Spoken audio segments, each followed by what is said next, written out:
So over here you can see that I have an image right here, and what I can do is I can enhance the color level by using the guided enhance color option as well.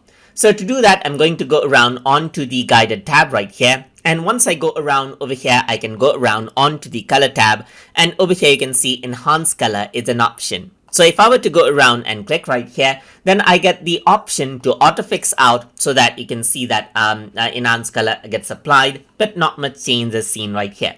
So over here, there's three options. That is, the first one is hue. That means you can go around and change the overall color right here. It changes around the color spectrum so that you can go around and balance it out according to how you want it. So you can go around, change this out onto the sweet spot, or completely change out the effect over here of the image as well. So I'm just going to go around and leave the hue to somewhere, let's say for example, to the level where this boot is red right here. And you can increase the level of color over here as well by increasing the saturation of the image right here. But as you increase the saturation too much, you can see that there's too much noise. We can decrease it to make it black and white over here as well. So I'm just going to go around and increase just a bit right here so that it is more colorful.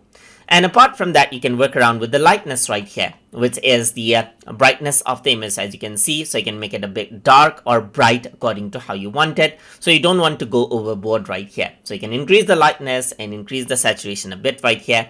And you can see that you can really enhance the color of the image just like this. And that is how you can use the guided enhance color option inside of Adobe Photoshop Elements. So I hope you guys learned something as always. And as always, please like, comment, share, and subscribe